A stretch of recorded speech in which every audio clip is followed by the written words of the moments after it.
Welcome to How Did We Get Here? Today, we start in the modern-day Middle East. Here, in modern-day Iraq, you can see two rivers that converge. These are the Tigris and Euphrates rivers.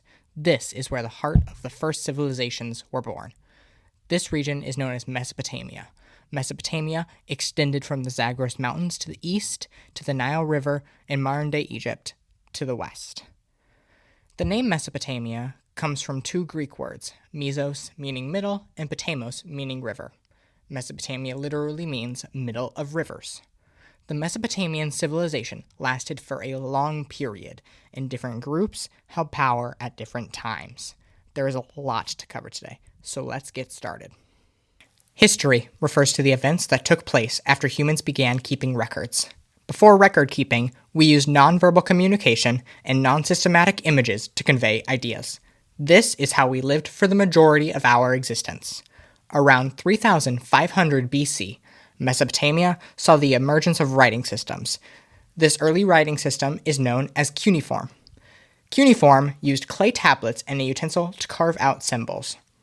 At a glance, this does not seem important, but cuneiform is one of the most significant writing systems in history and gives us an insight into early forms of organized religion, which would later become a catalyst for many conflicts across the world. Not only did the Mesopotamians create a writing system, they also had their own numeral system. Most of the world uses a decimal system today, which means numbers are based in tens. In Mesopotamia, the number system was hexagesimal, which means numbers were based in 60s. This is why a circle has 360 degrees, and there are 60 seconds in a minute. Theories as to why they used a base 60 system exist, but it's impossible to confirm because most records from the time tell us about culture, economics, and mathematics, and don't focus on things that would have seemed trivial at the time. Now, one prevalent theory as to why they used this system is based on the amount of segments on fingers. There are 12 segments, 3 segments across 4 fingers. So if you just put those together, a certain amount of times, obviously, you can get 60. Now, again, it's impossible to confirm, so it's all just theories. Now moving on to religion. The Mesopotamians followed a polytheistic religion, meaning they worshipped multiple deities. Similar to ancient Greek city-states later on, certain cities were devoted to specific deities. With a wide range of deities, the Mesopotamians built temples, known as ziggurats, for worship.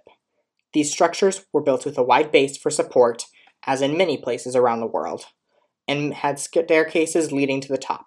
Ziggurats were made out of mud bricks, and some are still standing today. For example, you can visit the Great Ziggurat of Ur in Iraq today.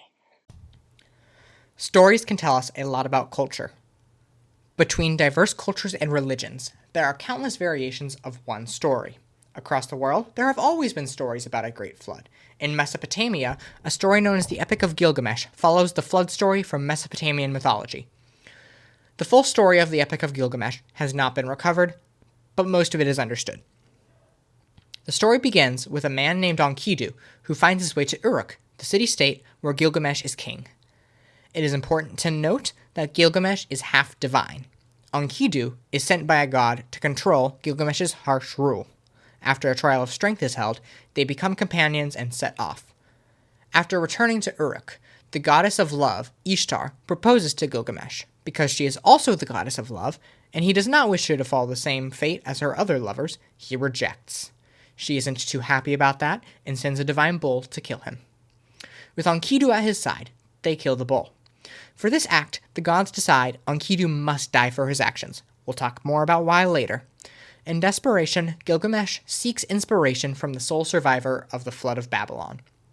After being shown how to become young again and hoping to cheat death, he finds a plant that can do just that. Unfortunately, the plant is seized from him and he is forced to return to Uruk. Gilgamesh has to accept that he cannot cheat death and will die just like everyone else. I know that was a lot. But before writing became available to everyone, it was impractical to write without a real purpose. Because of this, ancient literature is one of the best ways to learn about long-lost cultures. This story explains the implicit code of ethics in Mesopotamian culture. From this epic, it becomes clear that divinity played a large role in how people viewed morality. I will get to this soon, But this is supported by what we know about law in Babylon and what we see happen to Enkidu when he kills the bull. For the majority of our time on Earth, we have been nomadic. This means we have moved from place to place as hunter-gatherers. The Fertile Crescent provided the opportunity to begin cultivating crops instead of relying on the local life full-time. Around this time, civilizations in areas such as Mesopotamia and the Indus River Valley began agriculture.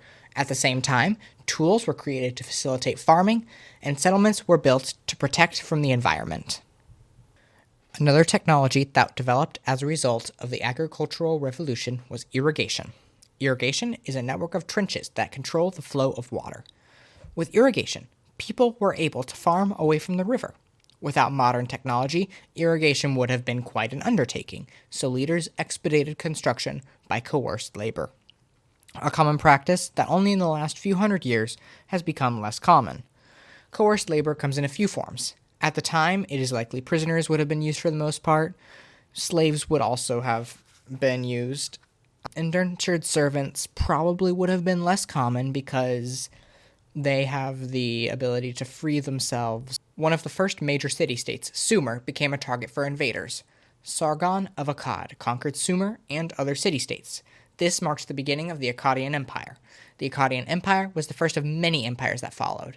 Empires were the dominant forces of political power from this point until the end of World War II.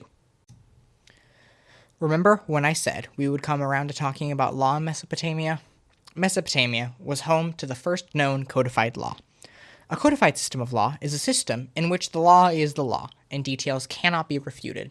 King Hammurabi was one of the most important leaders of Mesopotamia, along with Gilgamesh, Sargon, and Nebuchadnezzar. Hammurabi is responsible for this code of law, often called Hammurabi's Code. The term, an eye for an eye, originates in this code from the main principle. The punishment for crimes committed under the Code of Hammurabi were punished by the exact same harm done to the victim. For example, if you stole someone's pig for food, one of your pigs would be taken. Another example is in the case of homicide, the death penalty would always apply. Arguably one of the most important Mesopotamian leaders was Nebuchadnezzar II. While reigning as the king of Babylon, he expanded the Neo-Babylonian Empire to the greatest extent of any former Mesopotamian city-state or empire. A skilled military leader, he took Jerusalem. The most well-known depictions of Nebuchadnezzar are in the Hebrew scripts and the Bible. In these manuscripts, he is portrayed as highly unfavorable and harsh. Other depictions from the time depict Nebuchadnezzar in Babylon as in a more reverent manner. Either way, it is known that he was an anti-Semite. Therefore, it is not surprising that he deported Jews from Jerusalem to Babylonia. Another thing Nebuchadnezzar is known for ordering is the construction of the Hanging Gardens of Babylon, which is the only of the seven wonders to not be archaeologically confirmed to be in Babylon or elsewhere. Ancient Mesopotamian civilization lasted for a long time and is the earliest known civilization to this day. From creating one of the first writing systems to writing the earliest known piece of literature, the Mesopotamians made large advancements that led to a long chain of events to lead us here. The story of Mesopotamia begins its decline with the arrival of Cyrus the Great from Persia. While long ago, the story of ancient Mesopotamia began to set the stage for the development of states and countless conflicts that got us here. Thank you for your support. Next time, we will be talking about the Indus River Valley civilization in modern-day Pakistan. Thank you for watching, and I will see you then.